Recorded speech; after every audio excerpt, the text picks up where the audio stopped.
Well, hey everyone, welcome to this explainer. I'm absolutely thrilled you're joining us today because honestly, what we're looking at is incredibly powerful. Now, just to set the stage, today's deep dive is officially part of the Parashat and relationship series with Ms. Klein. And we're really going to be exploring the literal foundation of how we connect, how we sometimes disconnect, and most importantly, how we repair things when they go off track. Okay, let's dive into this. It doesn't start with a shout. It starts with silence. Wow. Just think about how much pain exists in relationships that just aren't developing the way we want them to. There's so much accumulated frustration when the conversation simply stops flowing. We often think of a relationship breakdown as something super loud, right? Like doors slamming, voices raised, big dramatic arguments. But Ms. Klein's insights show us that's actually a massive misconception. In reality, relationship friction usually hides behind a quiet, simmering silence. It's almost a deafening silence. It's those moments where you keep things entirely in your gut, where you hold back, where you purposefully don't say what's actually bothering you. And while it might look super calm on the outside, a massive storm is brewing on the inside. To really wrap our heads around this, we need to trace the trajectory of those unspoken words, what we're calling the path of silence. So first, it starts with keeping things inside. You bite your tongue, right? Just to keep the peace. But then step 2 inevitably follows, which is this slow emotional distancing. Because you aren't just holding back words anymore, you're actively holding back yourself. Then we hit step 3, and this is where the internal pressure really builds. Anger, frustration, maybe a feeling of insult or profound disappointment, all of that begins to accumulate in the dark. And finally, step 4. Because these feelings were never given their proper healthy space to be spoken out loud, they eventually detonate. You end up with an explosive fight, a really harsh decision, or even a breakup that was quite frankly entirely preventable. Listen, speech in a relationship isn't a luxury. It is the absolute baseline.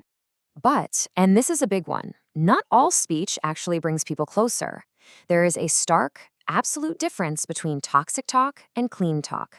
Toxic talk, that's speech completely loaded with interpretation, blame, and labels. It's the classic, you always do this, or you never understand, or it's obvious you just don't care. And what does that actually do? It instantly creates a wall. It literally forces your partner into a defensive posture. Clean talk, on the other hand, is communication entirely free of judgment and labels. It's speaking in a way that actually allows the other person to truly hear you. And this brilliantly illustrates how clean talk opens hearts instead of slamming them shut. So this brings us to a really crucial crossroad. How do we solve conflicts without the explosion? Because look, let's be totally realistic here. Whether you're newly dating or in a long-term marriage, conflicts are absolutely going to happen. They are completely natural, totally normal. So the question we need to be asking isn't whether we will have conflicts, but exactly how we are going to solve them.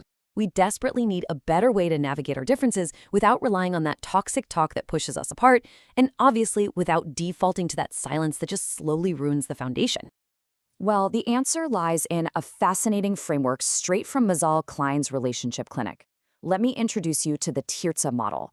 Now, Tirza, which is spelled in Hebrew as Tirza, is a highly practical framework that's rooted really deeply in the principles of nonviolent communication. It's designed specifically to resolve relationship conflicts through genuine empathy. Instead of just kind of guessing how to communicate effectively, the Tirza model actually gives us a roadmap.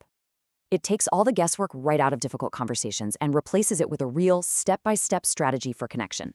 So here are the 4 foundational steps of the Tirza framework. Step 1, clean observation. Step 2, emotion. Step 3, need. And step 4, request. By moving through these 4 phases sequentially, you totally shift the dynamic. You transition from pointing fingers to holding hands. It literally forces you to slow down your reactive brain and instead engage your empathetic brain. So you aren't just reacting to what your partner did. You're processing it, understanding your own internal state, and then actively inviting your partner to help you fix it. Let's move to and see how this builds. Okay, let's do a quick micro masterclass on the exact mechanics of this acronym. The letters correspond to the Hebrew terms for these actions. So the T stands for the Hebrew word for observation. Your action here is to just state the facts of the event exactly as they happened. Imagine a video camera recording it. No interpretation, absolutely no judgment. Just the facts. Moving on, the R stands for the Hebrew word for emotion. Here you express what you actually feel in response to that reality. Remember, this isn't what you think your partner did wrong, but your own internal feeling. Then the TZ is for the Hebrew word for need. This is where you identify the deep internal need that actually triggered that emotion in the first place.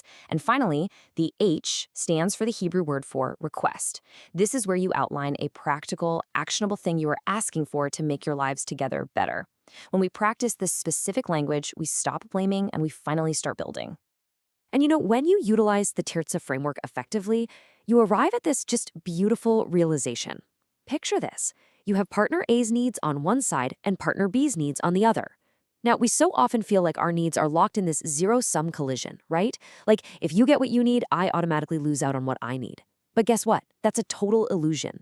There is absolutely no real collision of needs. There is only a need to learn to listen, to understand, and to creatively search together for ways that fulfill both sides. The moment you replace blame with understanding, the entire dynamic just completely shifts. I really want you to let this next quote sink in. Peace is created from listening, and repair is born from understanding. Wow. You literally cannot force peace out of an argument, and you definitely cannot force a repair using power or demands. True, lasting peace in a relationship only emerges when we genuinely listen to one another. And the repair, the fixing of the cracks in the foundation, that only happens when we seek to truly understand the emotional reality and those hidden needs of our partner.